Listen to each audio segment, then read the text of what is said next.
PV അൻവറിന്റെ ആരോപണങ്ങൾക്ക് അതേ നാണയത്തിൽ തിരിച്ചടി നൽകാൻ CPIM. വിശ്വാസവുമായി ബന്ധപ്പെട്ട പരാമർശങ്ങൾ PV അൻവർ മതം പറയുന്നുവെന്ന് ചൂണ്ടിക്കാട്ടി പ്രതിരോധിക്കാനാണ് ശ്രമം. PV അൻവറിന് പിന്നിൽ മതമൗലിക സംഘടനകളാണെന്ന് ആരോപിച്ച് മുതിർന്ന CPIM നേതാവ് പാലോളി മുഹമ്മദ് കുട്ടി രംഗത്തെത്തി. മുഖ്യമന്ത്രിക്കും സർക്കാരിനുമെതിരെ തിരിഞ്ഞ അൻവറിനെതിരെ ഇന്നലെ ഫോൺ ചോർത്തലിന് കേസെടുത്തു. ആദ്യ പൊതുസമ്മേളനത്തിന് പിന്നാലെ രാഷ്ട്രീയമായി കൂടി അൻവറിനെ പ്രതിരോധിക്കുകയാണ് CPIM. തന്റെ വിശ്വാസം ചൂണ്ടിക്കാട്ടി PV അൻവർ നടത്തിയ പരാമർശങ്ങൾക്ക് അതേ നാണയത്തിൽ തിരിച്ചടി.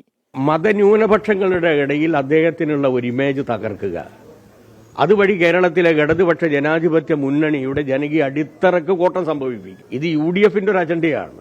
പ്രത്യേകിച്ച് മതന്യൂനപക്ഷങ്ങളിൽ നിന്ന് വന്ന ഈ രൂപത്തിൽ സ്വതന്ത്രമായി ചിന്തിക്കുന്ന, ഇടതുപക്ഷത്തിന് അനുകൂലമായ നിലപാടെടുക്കുന്ന ഒരു നല്ല വിഭാഗം ആൾക്കാരെ തെറ്റിദ്ധരിപ്പിക്കാനാണ് അൻവർ ഇപ്പം നടത്തുന്ന പ്രയോഗം. CPIMന് മതന്യൂനപക്ഷങ്ങൾക്കിടയിലുള്ള പിന്തുണ ദുർബലപ്പെടുത്താനുള്ള ശ്രമമെന്ന് മന്ത്രി P. രാജീവ്. ഇടതുപക്ഷത്തിന്റെ ഒരു ശക്തമായ നിലപാട്, ഒരു വർഗീയ വിരുദ്ധ മതനിരപേക്ഷ പശ്ചാത്തലം കേരളത്തിൽ നിലനിർത്തി പോകുന്നതിൽ ഏറ്റവും പ്രധാനമാണ്. അതിനെ ദുർബലപ്പെടുത്താനുള്ള ശ്രമം രണ്ട് വിഭാഗത്തിലുള്ള വർഗീയ ശക്തികളും മതമൗലികവാദി ശക്തികളും നടത്തിക്കൊണ്ടിരിക്കുന്നുണ്ട്. അൻവർ പാർട്ടിക്ക് വെല്ലുവിളിയല്ലെന്ന മന്ത്രി V. ശിവൻകുട്ടിയും പാർട്ടിക്കെതിരെ സംഘടിതമായ കള്ളപ്രചരണങ്ങൾ നടത്തുന്നുവെന്ന് പാലോളി മുഹമ്മദ് കുട്ടിയും പ്രതികരിച്ചു.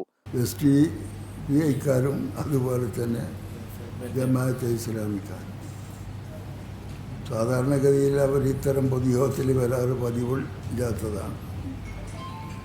അവരാണ് അപ്പോൾ എങ്ങനെ വന്നു എന്നുള്ളത് പിന്നെ നമ്മൾ ആലോചിച്ചാൽ. അൻവറിനെ പ്രതിരോധിക്കാനുള്ള CPIMന്റെ പുതിയ നീക്കത്തിന് മുന്നണിയിലെ ഘടകകക്ഷികളുടെ പിന്തുണ ലഭിക്കുമോ എന്നതാണ് നിർണായകം. 24 തിരുവനന്തപുരം.